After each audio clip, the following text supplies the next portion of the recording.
This is episode 100. Yes, we've hit triple digits, 100. Hard to believe. Of the After Gambling podcast. In this episode, I am joined by my good friend Mark Checkwicz as we discuss gambling harm in his gambling career and how the podcast isn't just for people that have quit gambling.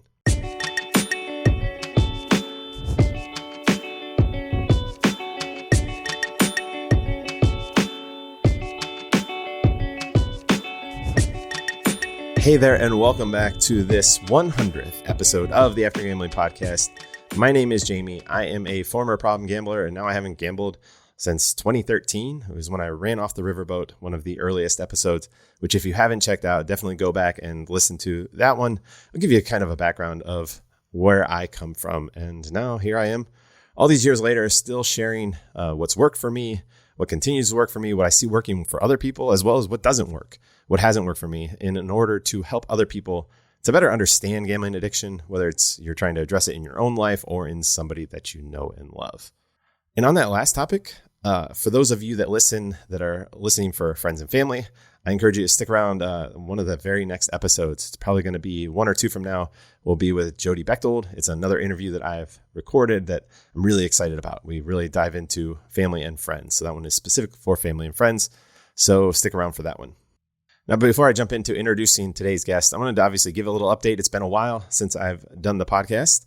And as I said in the past, it's one of those things that sometimes life gets in the way, sometimes I get in the way. In the last little bit, it's been a mix of both. Things are really good. Things are good in life. New challenges, different challenges. I know you've probably heard me say on the podcast, one of my favorite quotes, it's that don't hope for a life with no problems, hope for a life with good problems. And I am very fortunate to have a lot of good problems in my life these days. So in a good spot, but I will discuss, obviously there's some things that have been hang ups, some resistance I've had. And also I just kind of treat this as a book more than a podcast. When I have things to say, when I have a lot that's on my mind, I definitely turn to the podcast more. I start putting out more episodes, and there's a lot on my mind. So there should be a lot of episodes coming out in the next little bit. And I guess that's the last thing I'll say is I've realized that it's just so mutually beneficial. It's something that when I'm doing the podcast, I'm just going in and I'm forcing myself to explore different topics and to see different things and try to see different angles and just be overall curious. What I always challenge other people as well as myself to do, which is just be curious about the topic. And so when I do this, it really helps me. It benefits all aspects of my own life, from my relationships to my work, just really my own personal mental health. It's very beneficial. And obviously I know that it's very beneficial to the listeners when there's new episodes coming out. It keeps people coming in, keeps a fresh kind of spin on things and updating ideas along the way. So I will try to do more of that. Although that's also one of the challenges. And one of the other interviews I have coming up is another one I recorded many months ago, but I'm really excited to edit and get out to you. But in that, he discusses how he's been frustrated at times with me because I do go on these breaks. And he's like, man, I need you. Where are you? And I understand that. And I think I always understood that, but hearing that from somebody that had its own set of challenges. And so as much as I try and highlight that this is a bridge to other help, I understand that I've been there with other content creators where I'm just like, hey, I need an episode. I want to hear from you. And it's really a sign of appreciation and a thankfulness. And that's how I view it. But at times it can be overwhelming. So it's that challenge, that mix, but it's a good challenge. It's a challenge that I'm willing to take on. I like to take on. And so I'm excited to be back. Now, as I teased in the intro, today's guest is Mark. And Mark is a guy that, if you heard in one of the last episodes, somebody giving me a nudge to get back into the podcast, well, you can thank Mark for that. And so today we're going to have Mark on. And Mark, again, this is one that we recorded back in February. You'll know based on some of the events that we discuss. But it's somebody that I talk to all the time, almost daily basis sometimes. There's pretty much nobody else on the planet at this point that I talk to more about gambling harm, and ideas to prevent it, as well as to get people to help than Mark. And he truly is somebody that is the most curious person I've ever met on the topic, and really is a deep thinker and really explores these things and has really done that in his own life, in his own gambling life. Now, as you'll hear in the episode, Mark is still an active gambler. So that's something that's much different than obviously many of the other guests. But having gambled his entire life and being kind of open to exploring the pros and cons of it, he's not blind to the harm that it's introduced to his life. And you'll hear him share some of his stories about his experiences with gambling and how it's kind of been a roller coaster at times. And there are definitely those down moments as well. And so just kind of calm your fears that, yes, this is somebody that is an active gambler, but is somebody that is actively applying all of the things that we discuss on the podcast and is actually listening to the podcast and using these episodes to help him to reduce the harm that he experiences from gambling. And obviously, as I said, he's extremely passionate about sharing what he's learned with other people so that they might also be able to benefit from it. And finally, as you'll hear in the episode, Mark and I have recorded a ton of other stuff that I just need to get produced and put out there that won't be necessarily for this audience, the people that are looking to quit gambling, but it really kind of goes to the front of the line and really tries to help prevent, hopefully, people from ever having to listen to this podcast, to be quite frank. So that's something that he and I are working on together. It's kind of something that I'm very passionate about. I know he's very passionate about. So that just kind of gives you an idea of a little bit about Mark's background. And then, yeah, I think you'll see why I wanted to have him on. And actually, he asked to be the 100th guest. And I was excited when he asked that. And I said, yes, absolutely. Would love to. As much as we've talked about gambling harm over the last couple of years, that he would be a perfect guest for this 100th episode. And it also kind of signals a shift to my realization that this can help a wide range of people. And while I'll keep this content on After Gambling focused on providing just that, ideas, tips to help people that want to quit gambling and live a better life after gambling, it also just opens my eyes to the fact that so much of this content is just universally applicable. It can be used by people across the spectrum of those that have quit gambling, those that might have gambling problems from time to time, which a lot of the research shows that people tend to kind of come in and out of problem gambling. It's not just this straight line where you're always in or always out. And so I'm very well aware of all of that spectrum and really just want to create as many resources as we can just to help people make the best decisions for them. Now, obviously, for me, that's not gambling, and that makes it very easy in my life. I don't have any of the entanglements, as Mark and I like to say, in my life from gambling because I just choose to not have them. So I'm guessing most of you are in that same boat, but there are other people that may want to continue on. And like I said, I don't want them to get to the depths that you or I got to. So that's why we're doing some of these other projects. And I think that's about all I have for the intro. So I'm excited to introduce you to my good friend, Mr. Mark Checkwicz. Oh yeah, and P.S., Mark is a funny guy and played a practical joke on me on the intro. It'll all make sense in a minute. Hello, Mark.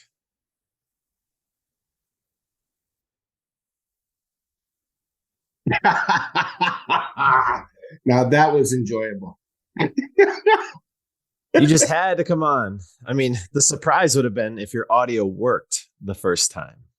Well, and it did work the first time, but I went with it still not working the first time. The fake out. With the fake out, with the lips moving and you not hearing anything. So, how are you, my friend?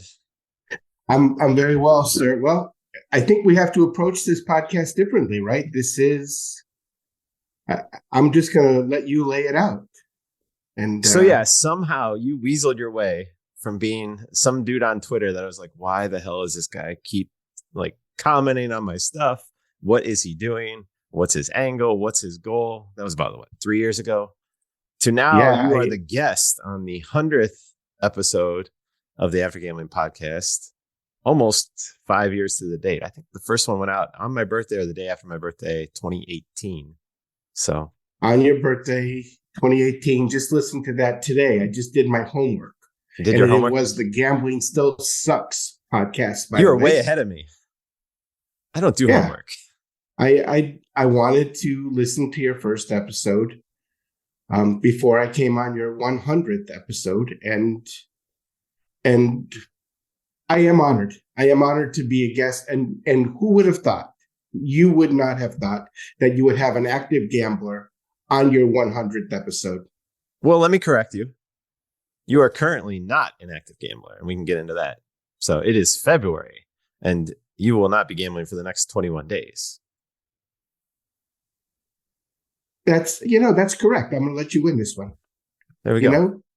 I am. I'm going to let you win this one. You're absolutely right. I mean, that was why when you first started messaging way back when and kind of commenting on some of the threads, I wasn't sure because your account was all tied to your poker account, and I could see that you were an active player. So I wasn't sure what was going on.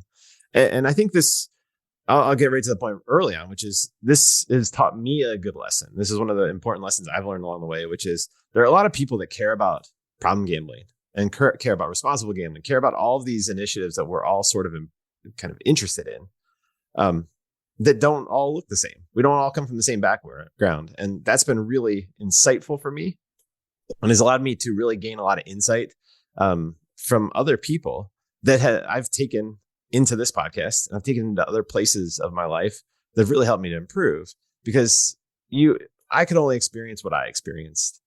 But you bring up a good point, which is there's so many things that an active gambler, like on all these fronts, feels that maybe I didn't. And so all along, it's been something that's been an interesting journey. But it's been a journey. And I will say up front, I mean, because it is confusing to people. Why do I have somebody that's an active gambler on the podcast? You and I have probably talked more than anybody else on the planet about responsible and problem gambling in the last year. We've been recording a podcast that we'll be releasing on that topic. And we talk on that an hour a week.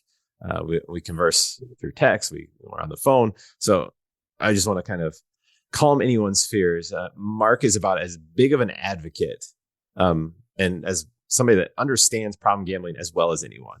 So that's a big reason why I have you on with this episode. And I respect your opinions. I think we'll have a great conversation here. I do thank you, Jamie, and to all your listeners. And I am one of those listeners. I am a subscriber and a contributor, by the way, to your podcast, because I believe in it that much. And I contributed early on to it. Yeah, before our friendship really became a friendship. So it's something that I believe in. I believe in your podcast tremendously. I believe in the cause behind it. I believe, I'm going to use that word for the last time, that we are now together blazing a trail that many others will be able to follow in, whether somebody wants to leave gambling completely or gamble better, less harmfully to themselves. And I use the term less harmfully because I don't actually think there's a gambler out there, an active gambler, and who has actually not had to adjust their life or some of their other relationships, at least a little bit, based on the gambling that they've done. And I think that's the key for me, is when you have to adjust your life based on your gambling, that's really a yellow flag anyway. No, it definitely is. Yeah. And the other thing I wanted to point out that I was going to mention earlier on, which is you opened my eyes to the fact that when I first started this, obviously I said I did it for myself. And I thought I was doing it for a lot of people that were like me, that were struggling, that were looking for information, looking for help, and either weren't going to go to GA or they needed something in between. And I started filling that crack. But then all of a sudden along the way, I'm like, wow, this is actually really good information for friends and family. Early on, I did a friends and family episode, and I've gotten so much great feedback from that. And so it kind of expanded out. It's like, okay, now people that are impacted, they can understand what their loved one's going through. So that expanded out. And then I was at a conference and I had a treatment professional come up to me after one of the presentations and said, I listened to the podcast, and I have to tell you, I advise all of the people when I do lectures and talk about best practices, I'm always telling them to listen to your podcast. That just blew my mind at the moment. I'm like, wow, these are the people that are on the front lines helping people. So now that sphere grew bigger. It's like, okay, wow, people that are in treatment can help their patients. And so it was never across my mind that even this could help active gamblers. And again, like people are going to use this and do whatever they can with it. My goal is they improve their lives. And for some people, that's going to be like me, which is, hey, you just never gamble again. But it's been interesting to pick up kind of more and more of an audience that's kind of on the edges. That wouldn't be what 5 years ago I would have never imagined that somebody that is an active gambler would listen to it and would come away from it with valuable information that helps you in your day-to-day life. I mean, you can talk about the poker stuff, but I don't even think that stuff matters as much, because I think we've talked about this. A lot of the information you use in other areas of your life, which has also just been kind of humbling. So I think you hit on something really important, which is that this helps in so many different aspects of life. Okay. And in our other podcast, we talk about how gambling is just embedded in our day-to-day life, period. But, sticking to wagering money for the purposes of winning. And I think we both agree that people gamble to win. It is always fraught reckless. with, That was your word. yes. And I actually have such a long past of actual responsible gambling behavior. And I did want to hit on that. But the irony, before I start, the irony is that I don't actually believe any gambling is responsible. That's just me. I think behavior surrounding one's gambling can be responsible. I think you can handle the fact that you're spending some money gambling. You can do that responsibly. But the actual act of taking your money and risking it on an outcome that, is unknown, that's not responsible. I mean, I think each one of us, if we broke it down at any given time, would say, I could do something better with that money. And the time. Something, right. So that's the core of why I don't believe any gambling, actual moment of gambling can be responsible. But that said, if you would allow me to just share my story, because I really want most of this hour. Personally, I want most of this hour to be, about the fact that you've achieved something really tremendous here in creating 100 episodes. And it's such a commitment on your part to provide a wealth of information and to have, created an audience who is really dedicated to hearing your thoughts. Really, kudos to you. So my ad for your After Gambling podcast will focus on sports betting. And I think it's timely, certainly timely for both of us, because sports betting is newly legal in your state, Ohio, and my state, Massachusetts. And I'll get right to it. Sports betting is the singular most aggravating type of gambling I've ever done. And yet I did it for a period of many years, weekend after weekend in the black market. And I thought I enjoyed it. I mean, I got to get right to it. I thought I enjoyed it. I looked forward to it. Like, who am I going to pick this weekend? What games are on TV? I always tried to keep it to the games on TV because I wanted to watch what I was betting on. But it drove me absolutely insane. And you're not alone on this. I just want to jump in here. I saw randomly on LinkedIn before I jumped on this, 1 in 5 was the number quoted on CNBC today. American Gaming Association research says 1 in 5 Americans say that sports betting has made watching sports more fun. So that's what you're saying is, you were convinced it was something that made it more fun. And now you're looking back and saying it absolutely didn't do it. It was completely the opposite. And it came in a 2-part way. And I described the first part. The first realization that I really was that I was on the wrong path on this. And I'm going to say it's a wrong path. Okay. You're taking your money and wagering it on a bunch of strangers, becoming invested in what happens, hundreds of miles away from you, and having that impact your life. And on its surface, it's just crazy. But it came in a win.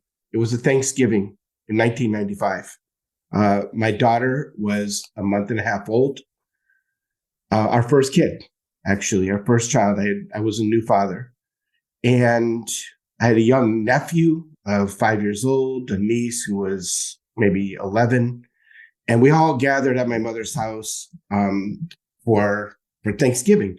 And any gambler knows that Thanksgiving it's not about the meal. It's about the football games. Okay. There's going to be Detroit and Dallas every year, like clockwork. And I'm going to bet on them like clockwork. And I grew up in a family that bet on football. It's actually my first exposure was rooting against my uncles who had bet on Kansas City against the Vikings in Super Bowl IV. And isn't it crazy you remember that? I mean, that was 50 years ago. I remember it. I was 7 years old. And I remember they took my bet and I lost. So I guess I don't have the real gambler story where I won first. I've never actually told you this story in all of our hours of talking, but that is where it started. I was fascinated with the Vikings, and I was already into that as a kid anyway. The thought that these people brave the cold and just seem tougher than others. And the 1970s Vikings were that team. They played out in the cold. They toughed it out. No heaters on their sidelines. And I became enamored of them. So at 7 years old, you were already concocting this very elaborate story of specialized knowledge that you had that you could kind of project on what you thought the outcome would be. They were tougher. So yes, clearly they would win because they were tougher. I mean, and it doesn't surprise me. I've talked about like the fact that we are creative geniuses at 5 to 10 years old, and then we get that taught out of us. Some of us gamblers, we probably don't get it taught out of us. And it's probably some of what we get in trouble with is we come up with these elaborate stories, but it's just fascinating to me because I think it does highlight, we come up with these stories, we attach a narrative to them. And I think sport, because we watch it so much that we can just convince ourselves that all of the success is because we're brilliant and all the failure is because we got homered by that arrogant asshole ref. And I mean, You see it on Twitter now. It's Twitter so is easy. like the perfect example. It shows. Before we all kind of saw it or felt it, but now you see both sides of it. In black and white, yes, it's very, very prominent. Sorry, go on. But yeah, I just thought that was fascinating. No. Because that's what gamblers do. That's what we do. We come up with these elaborate stories that like just convince and whatever path we want to continue to go on, right? Whatever story we want to believe. And I'm a firm believer, as humans, we all want to make ourselves the hero of the journey. That's why I'm always skeptical of surveys, because when we take a survey, I want to be the hero of the survey. I want to look like the smart person, the right person. That's why that 1 in 5, like I throw out almost all surveys, because it just, if you understand how we act and look at myself, I do the same thing. I'm always aware of it, but I'm like, man, I'm making myself the damn hero of the story again. And we do that all the time. It's so natural though, right? I mean, who wants to be the villain or on the black-hearted team? But even the villain is the hero of their story. Right? Like in a way, as a villain, I'm like, oh, I come up with the story. Oh, they've got all the good stuff.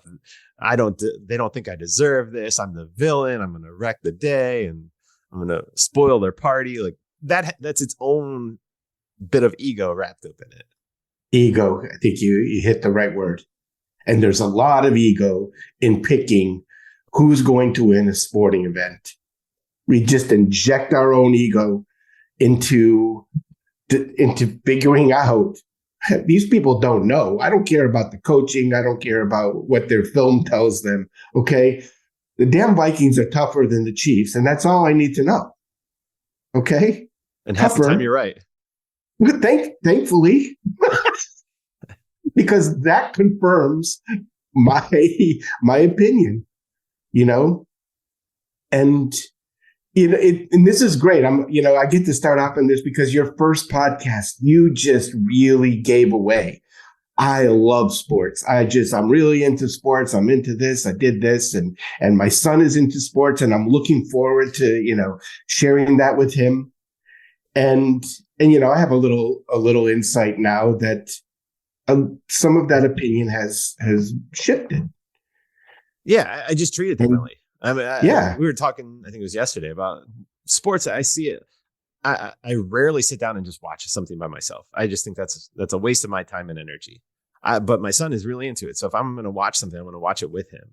Or we're going to be out doing something. We'll take the radio out and we'll listen to the Browns as we're throwing a football around. Like it's something that in my hierarchy of needs, my hierarchy of what matters in my life, like just sitting there and vegetating out and investing all of myself into something that, as you said, I have no control of. They don't really care. Like, it's fun to be a fan. I'm a Browns fan, and like talk about the misery, the villain role. We are the one that gets kicked around all the time. But yes, like I have to get something else done.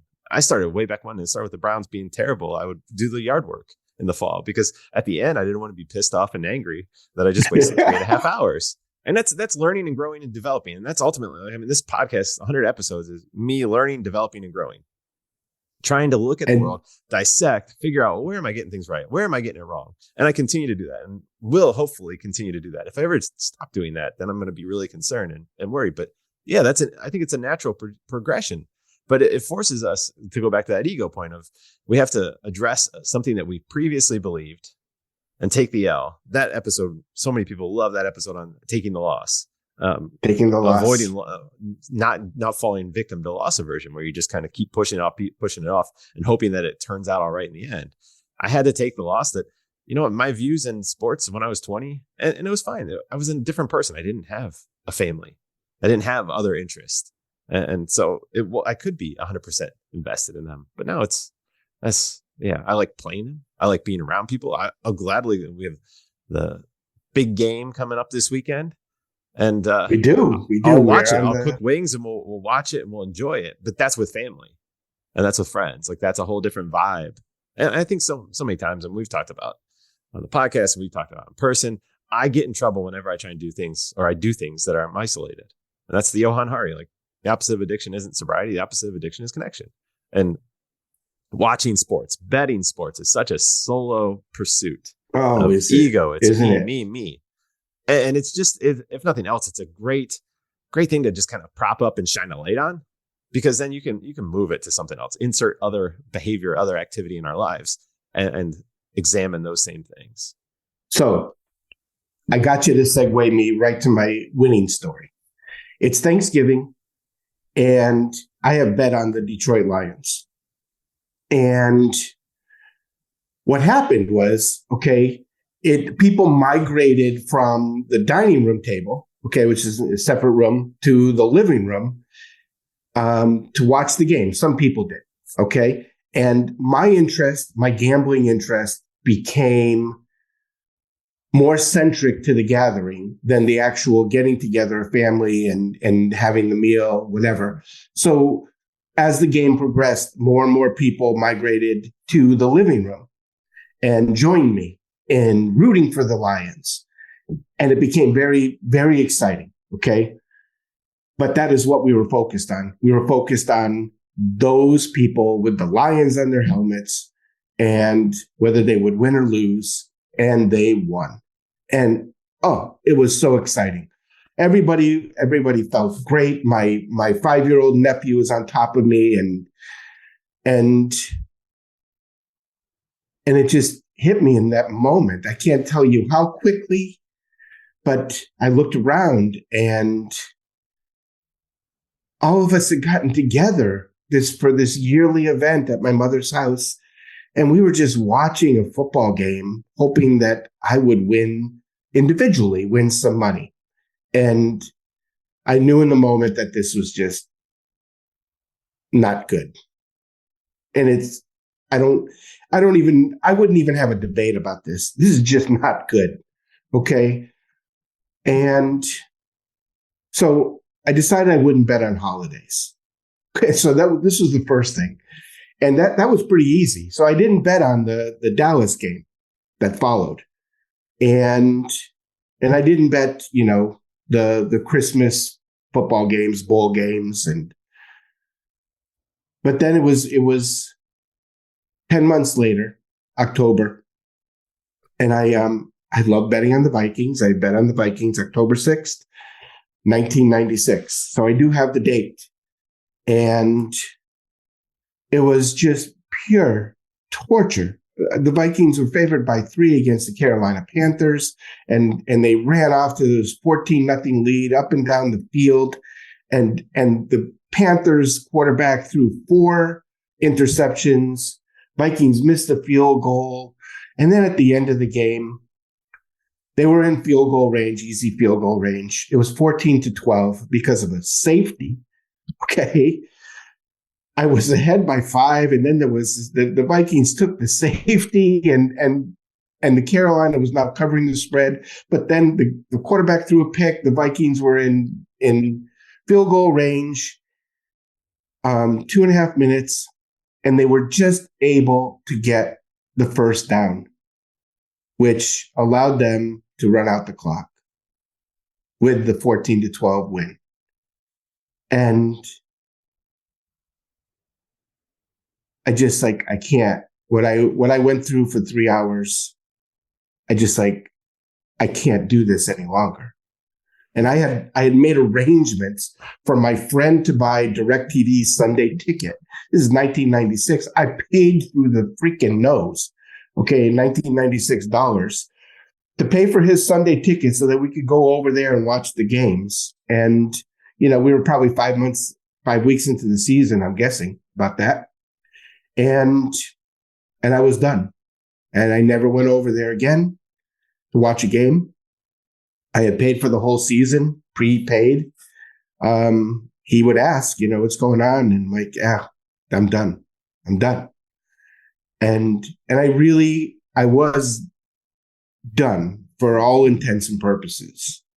Because I hated it. And there were other things I was gambling on. I was bowling for money, going to various other events, dog tracks, horse tracks, highlight, playing in a weekly poker game. I like those things, but my eyes were opened now to some other changes. And this is why from that moment, I have evolved on really all types of gambling. So, but I have found, and when you talk about, hey, I'm doing different things now, I'm not really pinned to the TV.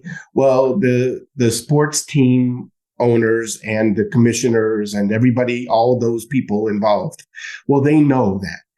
They know that if you're not betting on it, or if you are betting on it, you're more likely to be pinned to the TV. The advertisers know it. Their profits are connected to you being pinned to that TV. They want you to gamble because they know about you, Jamie. They know about me, that if we're not gambling, we will start to move away from watching.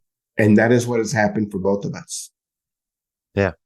And I think it's been interesting. Obviously, you quit sports betting completely. The other thing, you're a poker player, but you quit online poker because you instantly saw that was impacting your life in a negative way. Number 2 on my list.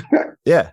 And so for anybody that's not familiar, Dr. Rachel Volberg, who's from your home state, has fantastic research on the fact that gamblers don't just usually kind of have this steady peak into problem gambling and then just stay there. That typically gamblers go in and out of stages of problem, which I think it's interesting for a lot of reasons. One is in that stage where the things are the worst. Like you had with sports betting, you've had with poker, you want to quit, right? And it pulls us to the edge and pushes me to the edge. And so many people that are listening to me understand that end. And when you get there, you're just like, all right, the hell with this. But it also helps to make sense of the fact that why did we continue on? Because it wasn't like we did that once or twice and then we just learned our lesson and went from there. We have these moments where things don't feel as heavy, where either for whatever reason we're on a run or we get some extra money or we don't have the stressors that are driving us away, that are leading us to escape. So we don't feel that it's the same. And so I think that's an important thing to highlight. And I guess I'm just curious your thoughts on, as you've gone through life, it seems like you're cutting more and more things out on the gambling front. I am. We could, you mentioned online poker. I'll just get right to the heart of it. I loved the winning. Okay. Having a nice little $600 subsidy that Full Tilt Poker gave me made it very easy to win in the beginning. But I was also pretty good. And there were a lot of bad players in 2004, 5, 6, whatever it is. And I enjoyed winning, but cashing out became less and less frequent because having that nice little opening up the app and seeing that number grow to 4 figures, 5 figures. And so what became more enticing is to play bigger games. If I've got that money, why take it out? If I can win that much playing 1-2, I can just move up to, 2-4 and beyond, and 5-10. And so I did. And they started playing heads up. And And then it just got tougher. Or my story was, they're starting to fix it. This is all rigged. This just can't be happening. I'm flopping a flush when they're flopping, top set, and then all the money's going in, the board pairs, and this does not happen in live poker. And I was playing live poker once a week all through this period, but that computer was available all the time. And my wife was teaching, my kids were at school, and there's the computer. Just get my breakfast, head up to my office, flip it open, and boom, I'm gambling. And what a rush. But in the end, how many times, going to what Dr. Volberg's research shows, I would go through these amplitudinal waves of, okay, feeling great about it.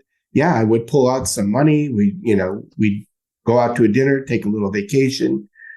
But then it became, like I said, less frequent, and the lows got deeper. I would say that I went back and forth, but the lows became deeper and darker, and they were pulling something out of me that that didn't exist in any part of my other life. And I wanted to throw the computer through the wall over and over and over again. I mean, that's really what I wanted to do. I would slam the laptop top down and just want to throw it right through the wall. This is something else that I quit cold turkey. I am an after gambler in sports betting and in online poker. And I'm very close to an after gambling person in blackjack, roulette, dice, but nowhere near an after gambler in live poker. Yeah, let's talk about that for a second, because I'll start off with a really tough question for you, and that's so obviously you've had a rough last year. You and I have kind of chatted over this last year, and a year ago, your hero, your mother, passed away, and one of the best things about poker was that's something you guys did together, right? Love that. Absolutely. And I mean, and I think this is important because so many people grow up, and we talk about the genetic factors, but you hear about people going to the track with their dads or playing poker, or learning betting sports. That's going to be a thing now. You're going to see people that are betting sports with their kids or with their parents. And there's that emotional connection, which I don't know if we've explored enough, how impactful that is on the kids. And what impact, and I'm just curious. I mean, and I know you're somebody that's always kind of open and forefront, and this is about as vulnerable of a topic as you can get to, but how much do you think of your current poker player is tied to that emotional connection to your mom? Because it would make sense. I mean, I think we all would feel that. It's tough. It is. I have thought about my mom. She died on Valentine's Day last year. We're very close to 1 year anniversary as I'm speaking here on this podcast.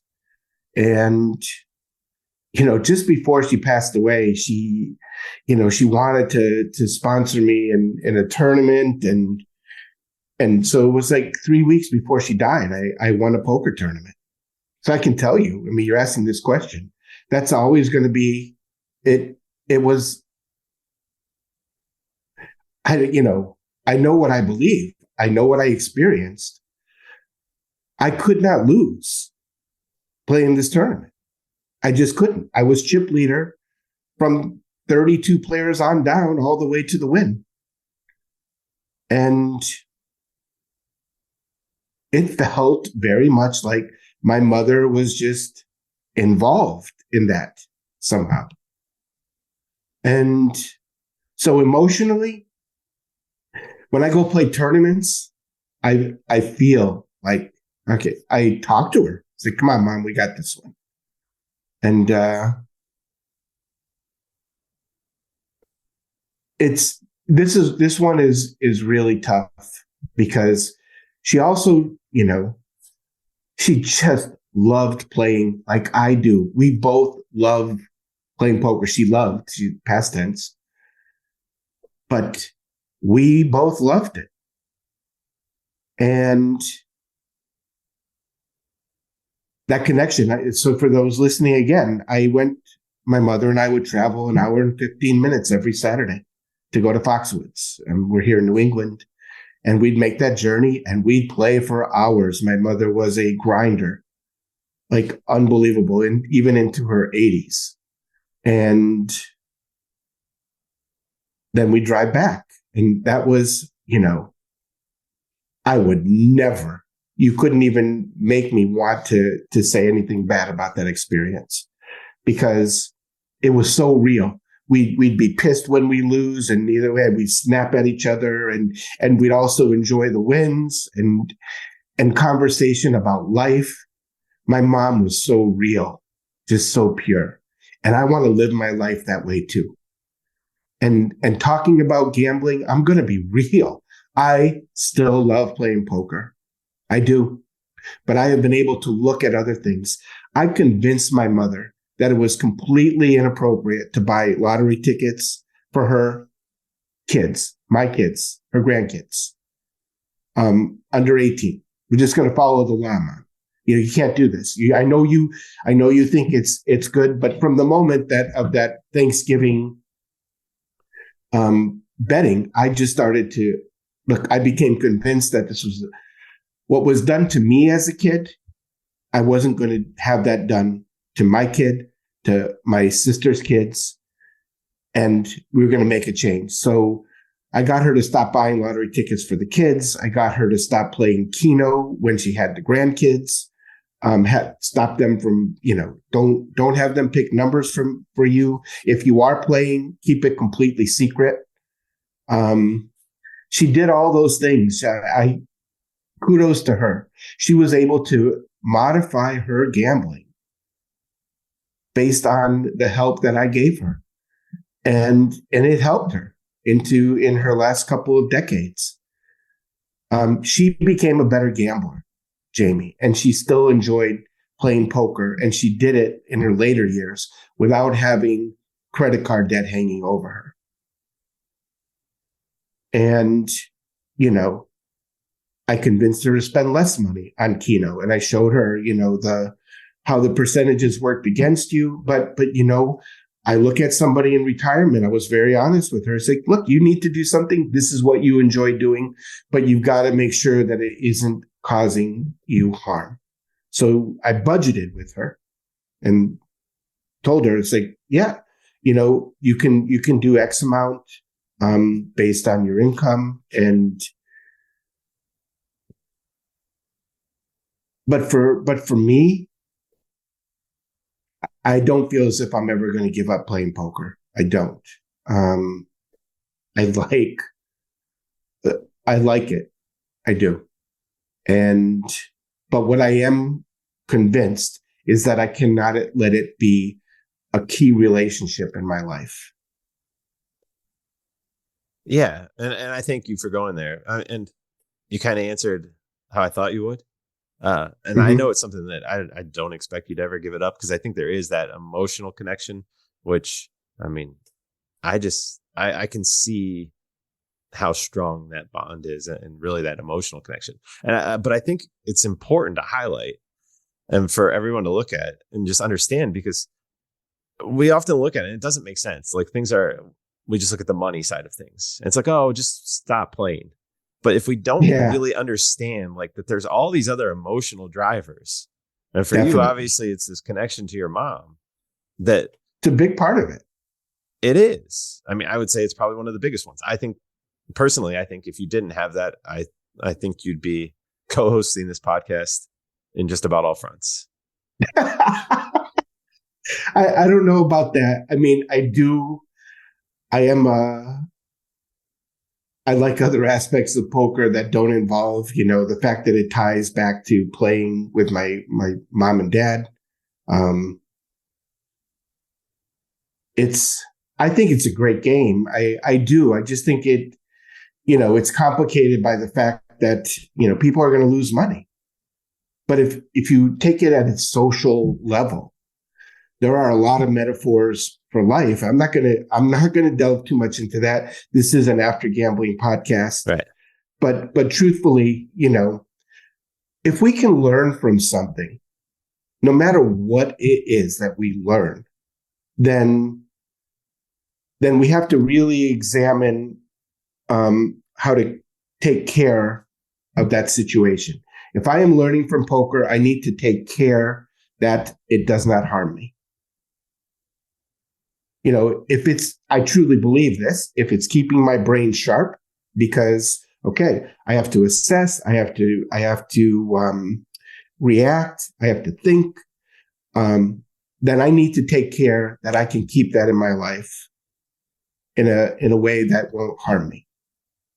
Yeah. And ultimately, I mean, we're all going to have something that we go to your point. I mean, that's the key is harm. Like we don't want to have things that have harm. Obviously, I had my gambling, my poker play had harm involved. And that's, you've experienced harm at times, but obviously you're able to kind of keep it between the buoys, which is what I do in other areas of my life, right? Like, I mean, I drink. I know a lot of people that listen to this, they don't. And like, that was something they struggle with. And I can exactly understand. I mean, there's times after a rough day, I'm like, man, this would be a great time to have a couple extra. Yeah. And there's some story. There's some, and I also don't have some of the emotional connections to it. I have some different story, and I think we all have 8 billion different stories, and a lot of them overlap. And so we can kind of make sense of some of them, but it's hard to tell. So it is that mix of, going back to the last episode, I mean, it's a mix of nature and nurture. And you're an example of that. I'm an example of that. We're all examples of that. And ultimately, I mean, part of the reason I wanted to have you on here is because I just think the more that we understand all of these stories, the more that we understand ourselves, and the more that we understand the bigger problem that we're trying to tackle here all together. And it's really important because, truthfully, I am concerned for myself now that sports betting is legal. So I know that one of the big helpful deterrents for me was this bookie that I did not know, thinking, it's the Italian mob. And if I didn't come up with the money by next Friday, well, I mean, I hate to use that word, but seriously, it'd be a little nervous. And remember borrowing sometimes to make that payment on Friday. And again, now I'm tangling that web. But okay, but now it's legal. If I take my money and I place a bet, how am I going to feel? I'm concerned about that. Okay, that one deterrent was a big one, the illegality of it all. Okay, but I still hate sports betting. And I should quantify that. Where we have talked about this too is I don't actually hate, say, betting on the Red Sox to win the World Series at the beginning of the season. Okay. I'm going to be in and out watching some games, listening to others on the radio. I'll be interested. I'll look at the standings on MLB.com. And I'm not like living or dying based on that one wager, but so I never found that harmful. What is harmful is the speed and that presents danger. That, okay, I lost the Detroit game. Now there's the 4:00 game. All right. I don't want to just be even. Okay. I didn't start out on Sunday wanting to be even. I'm going to bet a little more on that 4:00 game because I want to be ahead when the day is over. Well, I lost the 4:00 game. Now there's the 8:00 game.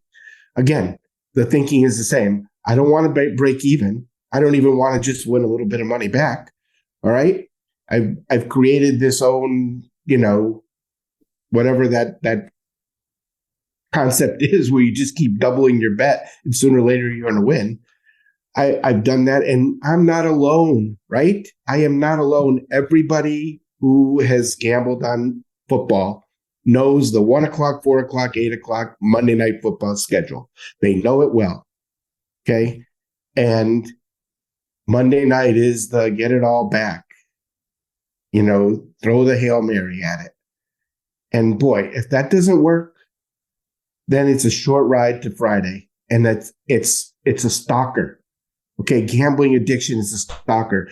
Tuesday morning, you wake up, you don't even think about it right away, but within minutes, like, shit, I lost all this money. I got to pay it by Friday. All right, how am I going to get that money? And bookies are not dumb. Okay, Friday's payday. They know that's the time to get paid before you put your money anywhere else. You're going to put them first because you don't want to get your legs broken. And now the whole week is just like that. That gambling loss is stalking me. Like if I got drunk on Sunday and had a hangover on Monday, okay, Tuesday, I don't have a hangover. I don't have a hangover on Wednesday, Thursday, or Friday from what happened on Sunday. But gambling addiction, that is different. A gambling loss comes after you. It's constantly hunting. There's no reset. No, there's no reset. Yeah. And you pay it off on Friday. Going and going. Yeah. And somehow, okay, it's a sense of relief. And why am I going to do this again? I don't know why I'm going to do this again, but there I would be. And I'd win. Okay. Everything's better, Jamie. Everything's better because I won. Yeah. And now I look forward to Friday. and what an insane cycle.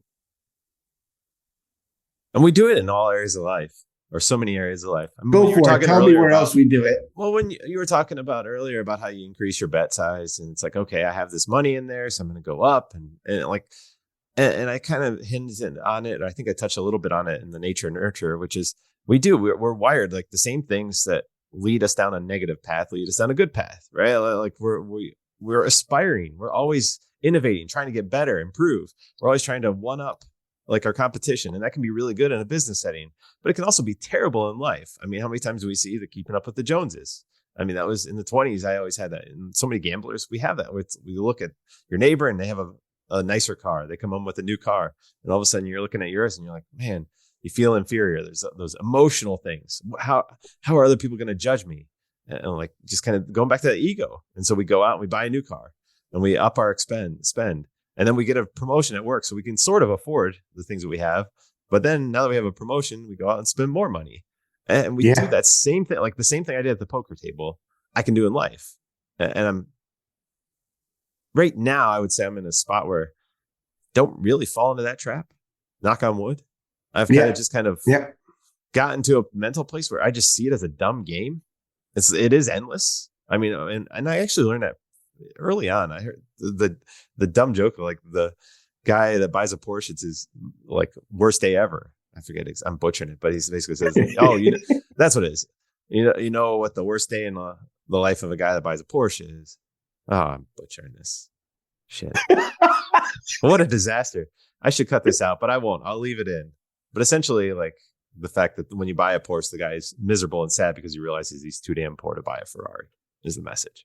There we go. I spit it out. Right. I messed up. Whoever founded that dumb little story that stuck with me. Pay no attention to Jamie's butchery. But it's true. And that story, and that's the fascinating thing with story. That's why I like your story, my story, like all these podcast stories, like story is powerful. I know I'm a marketer and I hold story up on a mountaintop that this is about as good as it gets. But we do like these simple little stories we carry with us. And they can be good or they can be bad. And we just constantly have to be evaluating them because in one moment, and they can be good in some areas of life and they can be detrimental in the other areas of life. And it's really hard, I think, to balance those. And I think that's the thing, as we've talked, kind of, I see with you're spinning these plates in a lot of ways. It's like, because you see the impact on family, you see the impact on finances, you see the impact that you do enjoy this. You don't want to give it up. And yet there's times where you understand that it's causing harm. And it's tied to isolation. I really want to get back to that. It is a very isolating behavior. And I talked to my sister about this just today, actually, before the podcast, that as soon as you adjust your behavior based on your gambling losses, you start to isolate yourself because you're lying. You're lying. You have an ego. You don't want to say, I'm a loser. I've lost too much. These are very difficult things to say because you know what? Next week I'll win and I'll reassure myself that I'm a winner and I can confidently go about the people I know and declare that I'm a winner. But then, it starts to really just leak in that you're losing. And look, you don't even have to you can maintain your level of play, say at poker, but I was playing poker when they were taking the casino was taking $4 out of every pot. And now they're taking $8. I am not twice as good, but they're taking twice as much money. And that's a cold, hard reality that I have not improved enough, nor do people have enough, disposable income to make up that difference. So the losing creeps in and the lying fills that gap. As the winning recedes, the lying increases. And then the isolation has to follow, because I don't want to be around, I don't want to be around people who are asking, hey, how's poker going? And lying. I don't want to lie. We don't really actually want to lie. So we will avoid situations. I'll become more secretive around my spouse, around my kids. And therefore I become isolated. And now as isolation increases, the likelihood of my reaching out for help decreases.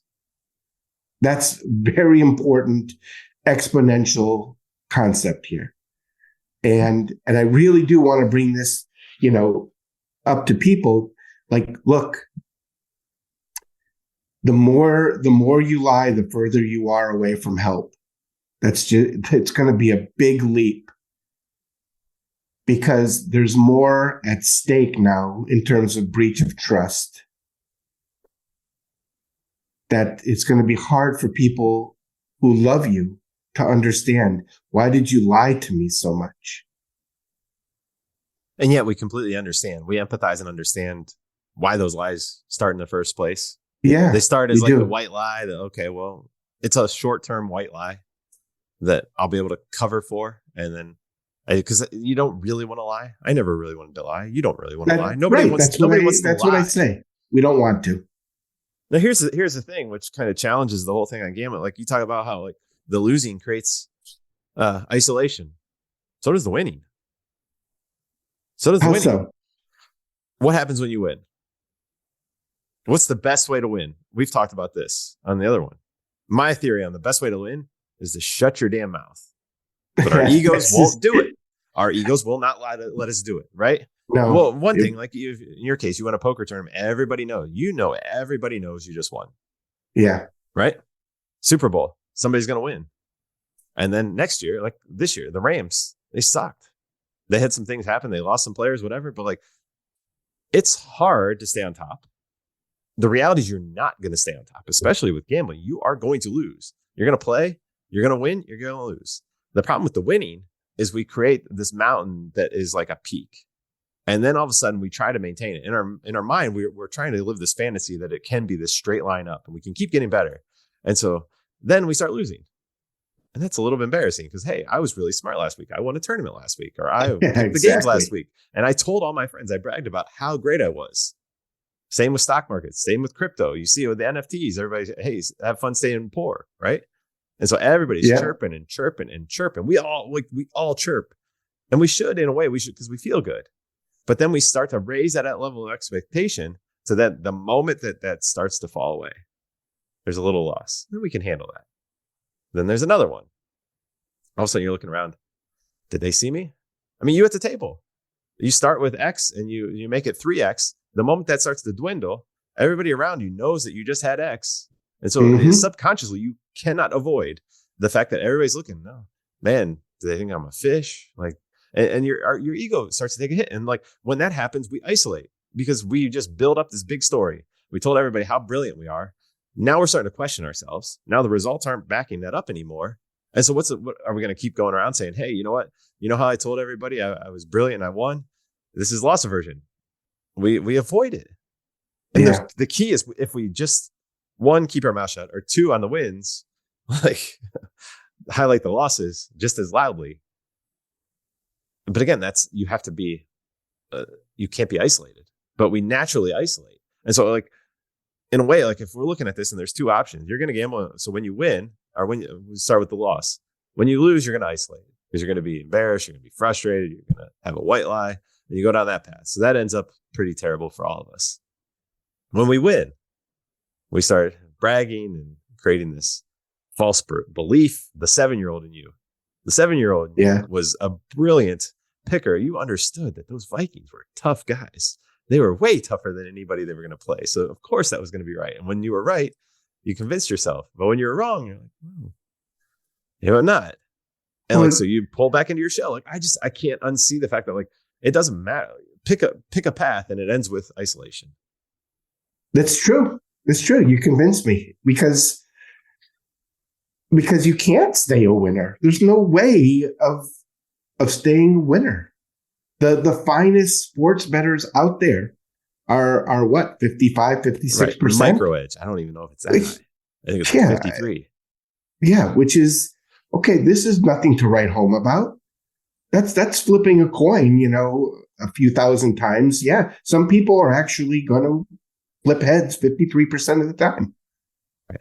I mean, the thing and this is going to segue way off that topic, but my whole thought on that is if you are that smart, and there are people that are absolutely that smart and can use the math and figure out things that there are slight edges. Basically, they're finding out where do they have better information or where are their flaws in the pricing. Very smart people. If you're that smart, bro, you can kill it in a lot of industries with zero downside, where it's just all upside. I mean, that's the thing that's always fascinating to me. It's like, if you are that smart, like literally, like, I mean, if your ego's that big, like, first of all, in sports betting, you're going to get limited. They're not going to keep taking your bets. So at some point, you're going to get cut off.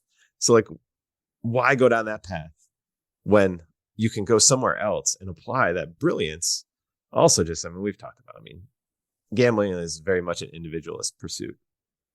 I mean, at the end of it, like, there isn't much. I mean, you better get a lot out of it emotionally, because there's nothing else that you're really contributing or building on society, which is empty and hollow. It leaves you empty. Yes, it leaves you empty. I don't care what anybody says.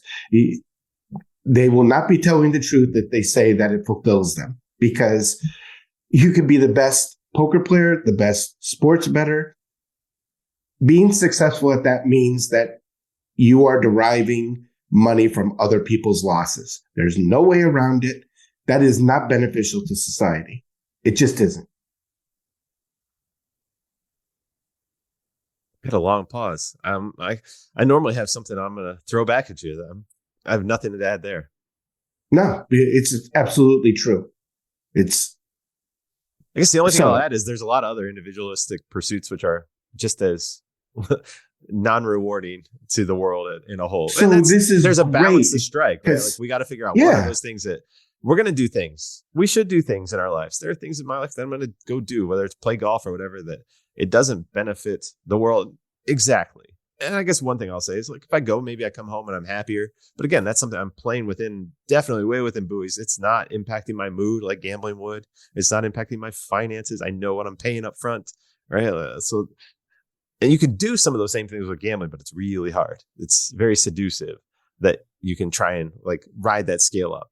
I'm no longer trying to get on the PGA Tour. I can just go out, have a good time with some friends and play golf and come home in a much better mood. That's friends. Individual. And that's okay. Although I play alone too. And that's why I threw that out there, because I love going out to the golf course and just playing early on. But what do you do when you're alone, though? What do you do when you're alone? Like, you're thinking, you're introspective. Yeah, right? There's value to that too, because we should not always have to be around someone either. Right. And I will speak to it myself, definitely benefited from the work that I do, which allows me time to think.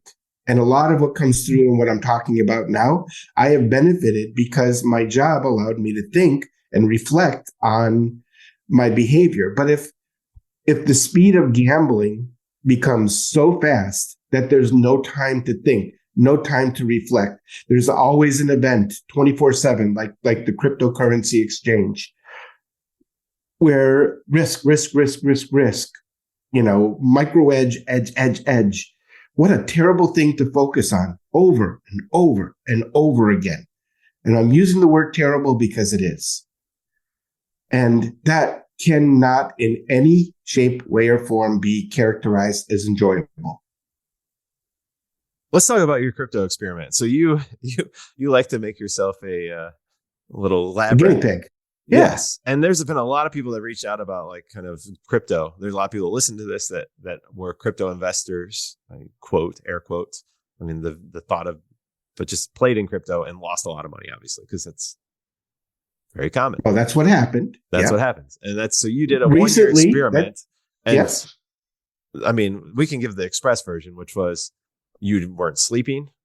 You were checking it all the time. You lost a lot of money. And actually, yeah. So here's, I can make myself, I love the fact that I truly believe, and I can confirm that I can make myself this gambling guinea pig. Okay. And that I can just walk away when it's done without having this residual, I'm addicted to it. I was addicted for a whole year. I organically did this. I didn't try to modify it. I just let it happen. And completely, totally, immersively addictive because it is 24/7.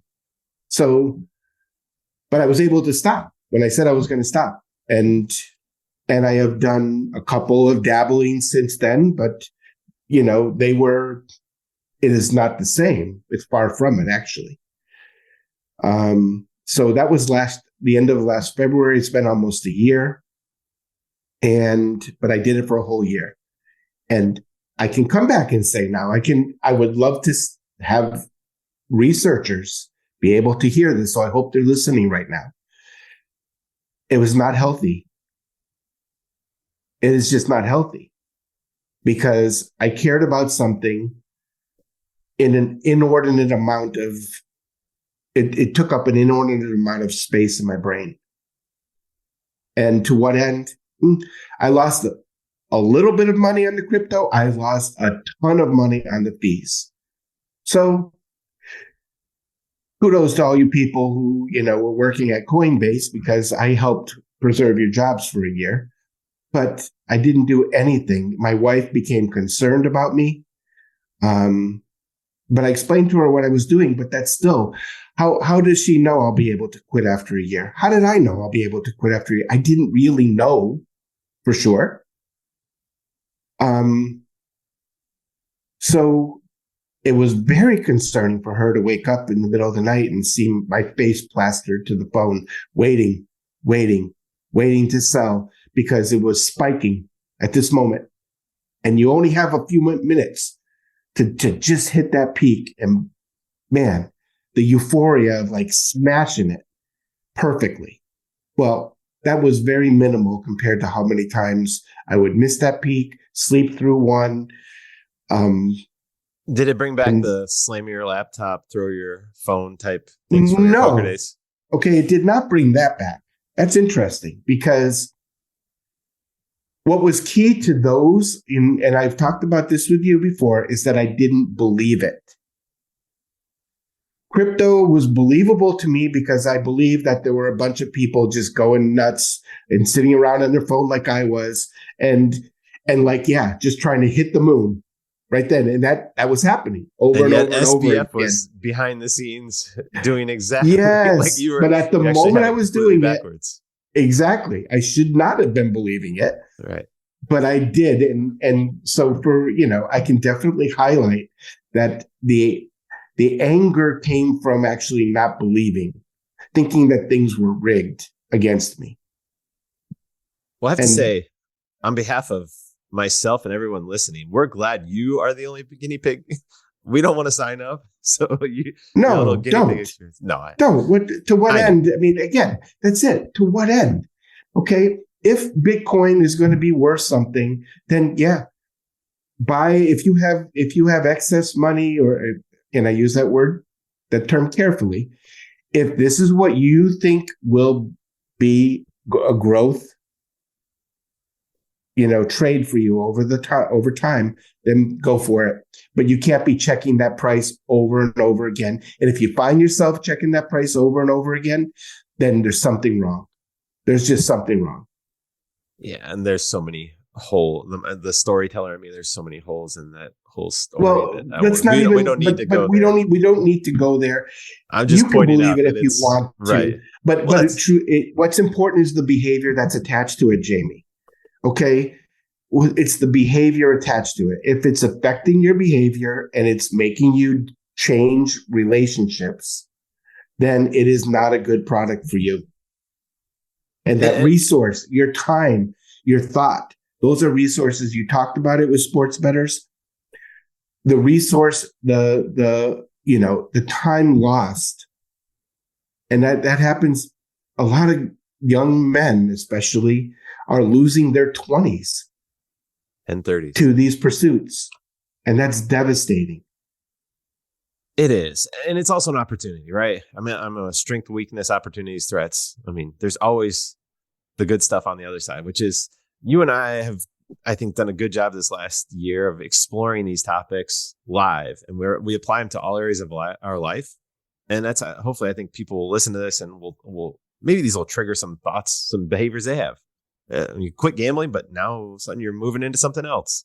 It's like, maybe is that becoming a problem? Because it's the same process of kind of stepping back and analyzing, not isolating. Like all these things can improve all aspects of our lives. And I think that's the great benefit we have both found from having these conversations that we had on the other podcast and just in general. And this one just continues it, is that when we are curious and we invite somebody else into go along with that journey, allow them to be curious as well, ask tough questions, and really dive into it. We come out with more knowledge and insight that we can apply to that specific topic and everything else. It like has a compounding effect.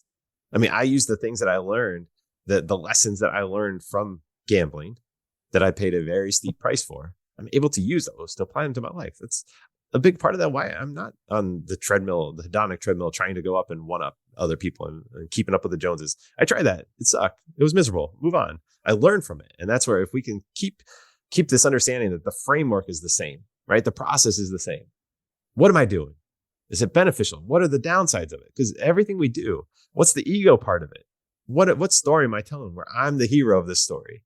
Because you do it, I do it, we all do it. I think, your listeners, I think a majority of them will be people who are trying to quit gambling. And you know what? I want to talk about the ego, because if you pin yourself to this moment where you feel like you failed, I want to say to all of you out there listening, you didn't fail. You lived life. You learned something, and your ego is still intact. Okay. It is still intact, and find a way to make sure that it's still intact. And for anybody, really, there is no failure if there is success at the end. Yeah. I'm going to do one of the upcoming episodes on fight or flight. And we had a conversation on that, and it's going to really time in nicely with what you were just highlighting. Because I'm a firm believer. The only time that I fail is if I just go into flight and I just stop trying. I don't apply what I'm learning, because in fight, I'm going to learn stuff. I'm going to be successful and I'm going to fail. And in the successes, there's going to be teachings, good and bad. In the failures, there's going to be teachings. The key is then to use that, spin that up into the next thing, use that to multiply into and take that into the next pursuit. Where I get in trouble is if you just kind of bow out and stop being curious, stop asking questions, stop applying the things that you learned. I mean, like for me, the flight was my ignoring the fact that I'm doing the same thing over and over. And I didn't stop to say, there has to be another path here. Like your path, the one that you believe is not working for you. Right. So, right. And we are all contributors. I appreciate that you allow me to contribute on this particular podcast, on this platform, the After Gambling, because I feel so strongly that people will take up gambling from here until eternity. They will take this product up, and they will have to deal with what happens. And the after gambling happens on a microcosmic level, even as it happens for you on a very large scale level. But there is always an after gambling with every bet that you make. And taking the time to think about that, and how has it changed who I am? How has it affected my relationship after that gamble?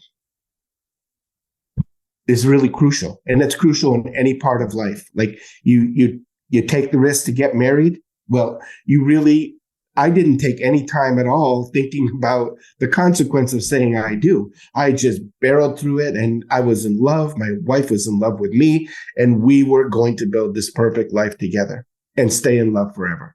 Well, I could tell you, 32 years later, that was all fantasy. We did make it to this point in 32 years because we figured out that we had to resolve issues, consider each other, and do all the things that I didn't even think about. There was no after marriage moment where, okay, what does this actually mean? And in gambling, you don't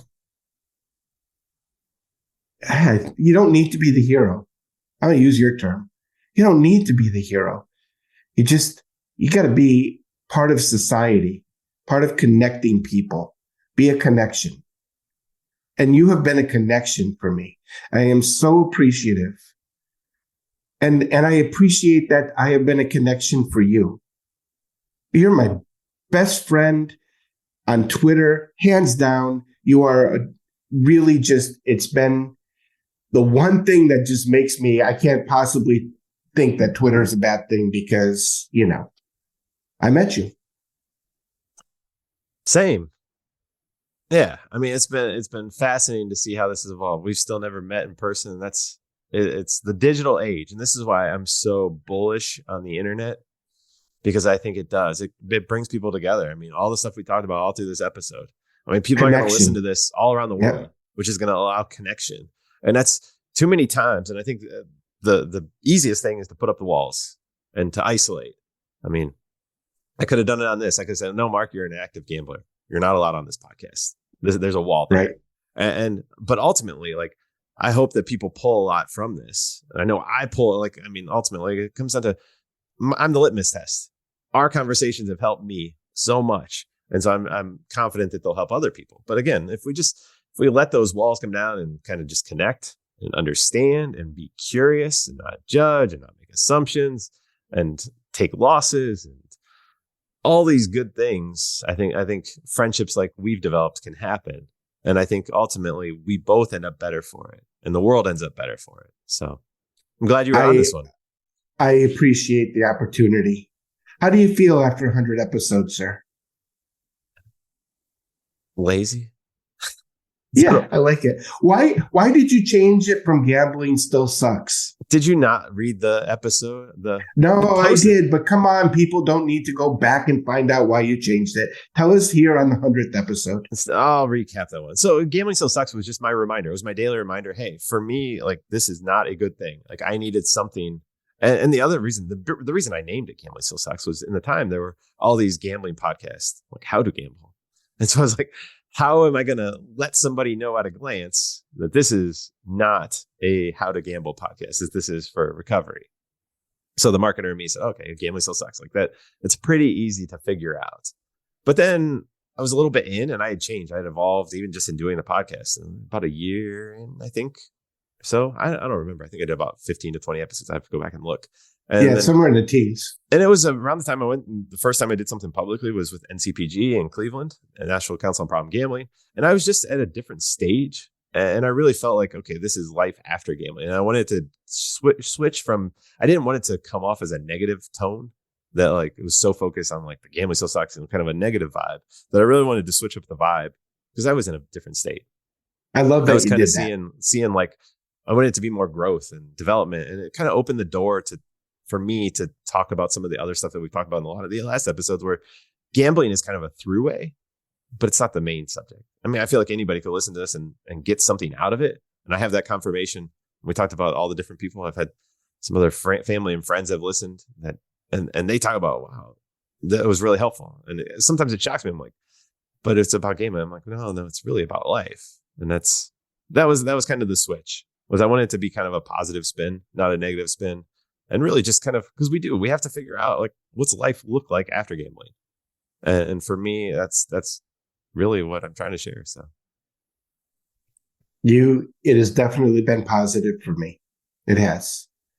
And I know I see the reviews I read and truthfully, I mean, your ratings are almost universally, I think they are universally 4 and 5, almost all 5s.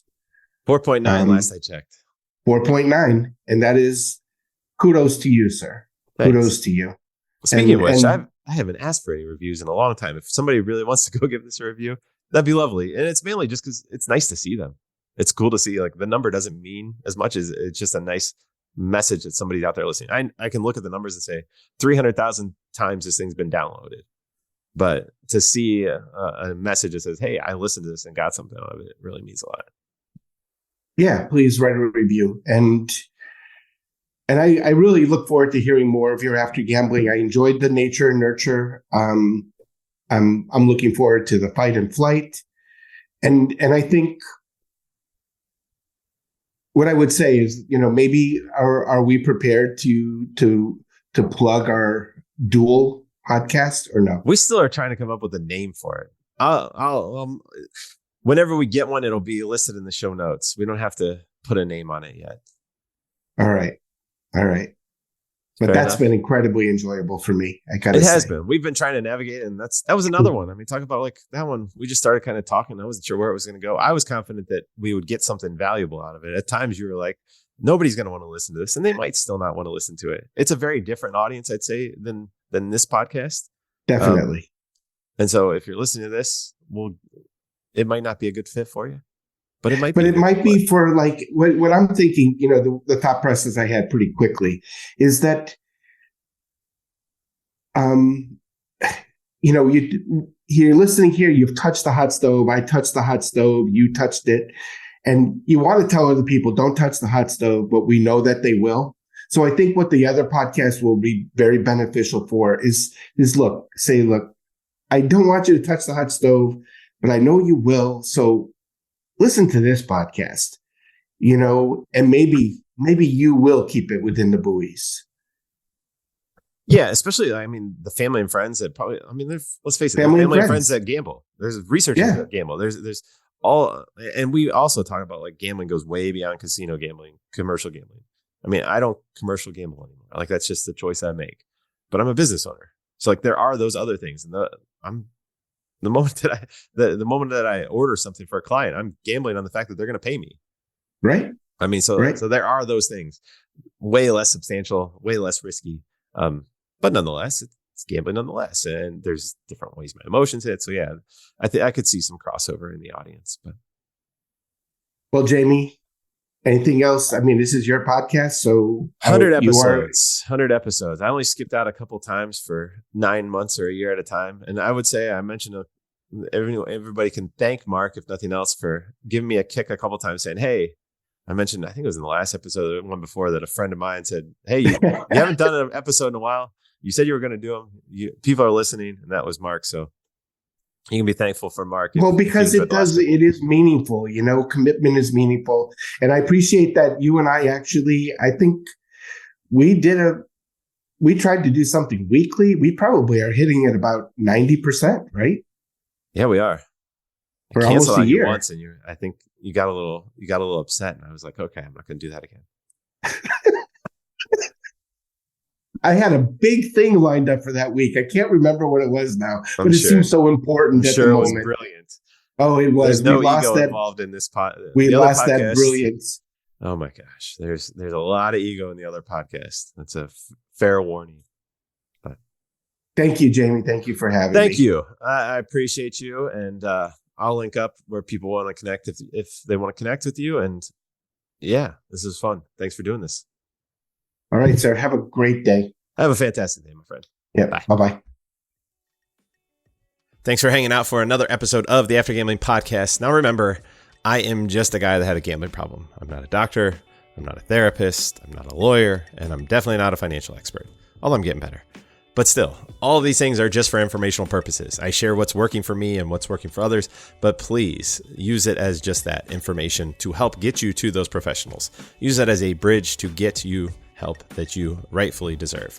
And if you or a loved one are struggling with gambling, it's easy. You can call 1-800-GAMBLER to find out what resources are available in your state if you're here in the United States, or you can just Google online. There are so many resources out there. Please take advantage of them. And finally, music for the show is Something Elated by Broke for free and is licensed under the Creative Commons license. Thanks for tuning in, and I look forward to seeing you in the next episode.